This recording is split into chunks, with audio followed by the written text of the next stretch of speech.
When you hear the words amateur radio, you probably picture a hobby, right? Someone kind of tucked away in their basement talking to people on the other side of the planet.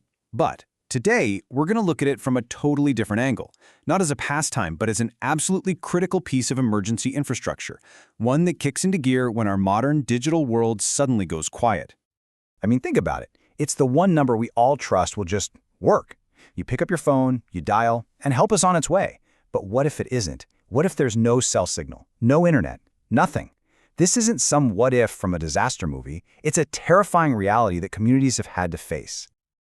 All right, so to really get why an old-school analog backup is so important, we first need to see just how delicate our digital systems can actually be. And there's no better way to see that than by looking at a real-life Canadian disaster that put this weakness right under the spotlight.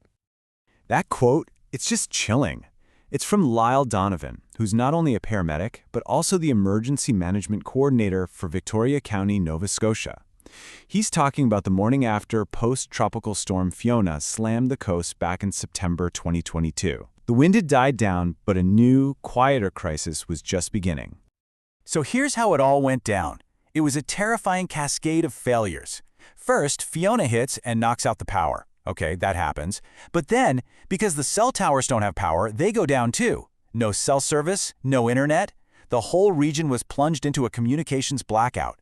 And right in the middle of all this, the absolute worst-case scenario unfolds. A person goes into cardiac arrest. The family frantically tries to call 911, but there was just no way to get through. It took them 40 agonizing minutes to get help. And by then, it was just too late. That tragedy in Victoria County was a brutal wake-up call. It highlighted a huge weakness in our systems.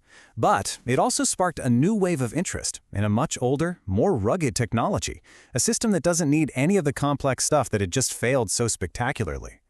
And that lifeline is amateur radio, or as a lot of people call it, ham radio. At its heart, it's pretty simple. It's a way for people to talk to each other using radio waves. But the really magical part, the crucial part, is what it doesn't need. No internet connection, no cell towers, not even the power grid. It's a completely self-sufficient way to communicate when everything else has gone dark. And this slide just lays it out perfectly, doesn't it? On the left, you've got our modern networks. They're amazing, but they're built like a chain. If any one of those links, the power, the towers, the underground cables, breaks, the whole thing can fall apart. Amateur radio, on the other hand, is built for independence. An operator can hook up their radio to a car battery and be talking to someone across the province or even across the country. John Bigmill from the Halifax Amateur Radio Club calls it the unsung hero, and I think that's the perfect description. For decades, this technology and the people who use it have been quietly waiting in the wings, ready to step up during wildfires, floods, and massive storms, giving a community its only link to the outside world when it's been completely cut off. So this is about way more than just the technology. It's really about the people.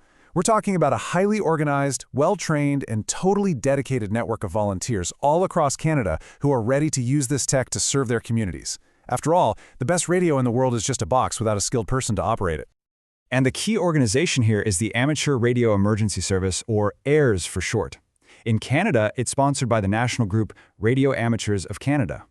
AIRS is basically an army of licensed radio amateurs who have volunteered their skills and their own equipment for public service when disaster strikes. And their roles are way more diverse than you might think. This isn't just about calling for help. These volunteers give real-time ground truth reports during a storm. They support search and rescue teams, they pass health and welfare messages so families can find out if their loved ones are okay, and they provide logistical support for big agencies like the Red Cross. And get this, they're not stuck in the past. They use modern digital tools like WinLink, which lets them send and receive emails over the radio. Yeah, email without the internet. And their track record really speaks for itself. You just have to look at some of Canada's biggest disasters. During the Fort McMurray wildfires, they were there. In the High River floods, when everything else went down, they were providing the first reports from the ground. During a massive earthquake drill on Vancouver Island, a ham radio operator was the very first person to make contact with a Canadian Forces plane. This is a proven service with a long history of showing up when they are needed most. Now, this is really important to understand. This isn't some random ad hoc effort. AIRS volunteers are trained to fit right into professional frameworks like the Incident Command System. That's the same standardized structure that fire departments and police use. They work side by side with municipal emergency centers and the Red Cross, acting as a recognized, vital part of the official disaster response. So how does this incredible volunteer network stay so sharp, so ready to go at a moment's notice? And if you're feeling inspired by all this, how could you become a part of it? The key is pretty simple: relentless preparation. Being ready doesn't happen by accident. It's built through constant training, planning, and practice. Practice, practice. Groups all over the country hold regular drills, they run simulated emergency tests, and they take part in big events like Field Day, where they have to set up and operate entirely off-grid, just like they would in a real disaster.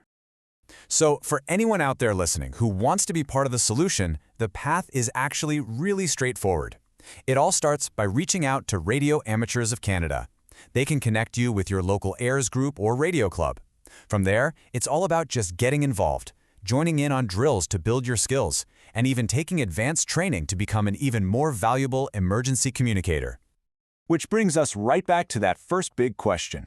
Our world is more technologically complex than ever, but that also makes it more vulnerable.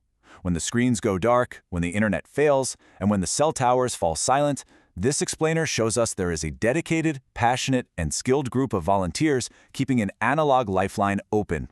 They are the quiet network, always ready and always waiting to answer the call.